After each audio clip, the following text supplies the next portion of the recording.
सचिवालय में चपरासी के 368 पदों की बहाली के लिए आवेदन मंगाए गए तो 23 लाख से ज्यादा लोगों ने अप्लाई कर दिया। इससे भी बड़ी हैरानी की बात यह कि आवेदन करने वाले 23 लाख ख्वाहिशमंदों में पीएचडी होल्डर्स से लेकर बीटेक और एमबीए की डिग्री हासिल कर चुके लोगों की भी तादाद बेशुमार है।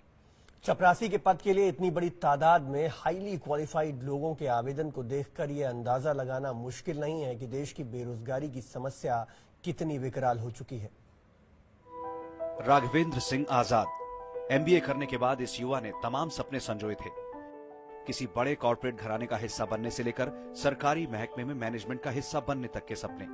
एडहॉक पर कई जगह नौकरी भी की, लेकिन लंबे समय से बेरोजगारी का दर्द इतना बढ़ गया कि यूपी सचिवालय में चपरासी के पद पर भर्ती होने का मौका भी बड़ा लगने लगा। इसमें बेरोजगारी इतनी बढ़ी हुई है कि लोगों को एक सिक्योर जॉब की जरूरत है। हर कोई चाहता है कि एक सिक्योर जॉब जिससे कि उसका फ्यूचर बन सके। बस इसीलिए हम लोगों ने भी इतना पढ़ाई करने के बाद भी इसलिए डाले हुए हैं कि जैसे कि कहीं सिक्योर जॉब मिल सके सरकारी नौकरी में। कमोबेश ऐसी ही नामुराद दास्तां बीटेक कर चुके आलोक चौरसिया और बीएड कर चुके दिनेश कुमार, अजीत, शिव कुमार, आनंद सरी के सैकड़ों युवाओं की है। इन सभी के पास बड़ी बड़ी डिग्रियां हैं, पर नौकरी नहीं। रोजमर्रा के खर्च की चुनौती इतनी बड़ी हो गई कि चपरासी पद के लिए आवेदन से भी गुरेज नहीं किया। दरअसल उत्तर प्रदेश में चपरासी के पदों पर भर्ती की प्रक्रिया चल रही है। पे स्केल 5200 से 20,200, शुरुआत में 9,000 रुपए मिलेंगे। इस बार जब चपरासी के 368 पदों के लिए आए आवेदन पत्रों की छटनी की गई तो अफसरान हैरान रह गए। कुल 23,24,886 आवेदन मिले। इनमें शैक्षणिक योग्यता के लिहाज से बंटवारा कुछ यूं है।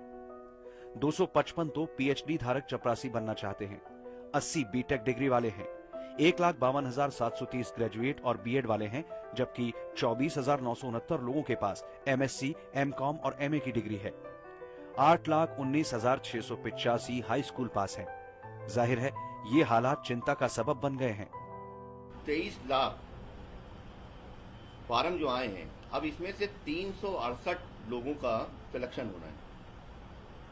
अब ये सरकार की मंशा है, ये कैसे कराएगी? पूरे देश के लिए सोचने का विषय है कि पीएचडी होल्डर्स तक अगर बेरोजगार हैं तो वो चाहे केंद्र सरकार हो या राज्य सरकार हो, दोनों को गंभीरता से इस पे विचार करना पड़ेगा। इतनी बड़ी तादाद में आवेदन आने के बाद से दूसरी समस्याएं भी खड़ी हो गई हैं। 20 लाख से ज्यादा लोगों ने आवेदन किया है, लिहाजा इनके लिए 10 इंटरव्यू बोर्ड भी बना दिए जाएं तो इन्हें निपटाने में 4 साल से ज्यादा का वक्त लगेगा। फिक्रे बेरोजगारी के दौर में नौकरी मिलना ही दिक्कतों का अंत नहीं, बल्कि चपरासी बने बीटेक और पीएचडी डिग्री धारकों के कुंठित होने का भी खतरा रहेगा, तो उनसे काम लेने की हिचकिचाहट भी एक बड़ा मसला होगा। जाहिर है नौकरियों का ये समाजवाद सरकारी थिंक टैंकों के सामने गंभीर सवाल खड़े करता है और इन सवालों के जवाब दिए बिना अच्छे दिनों की आस करना बेमानी होगा। कैमरा पर्सन जितेश के साथ ज्ञानेंद्र शुक्ल, फोकस न्यूज, लखनऊ।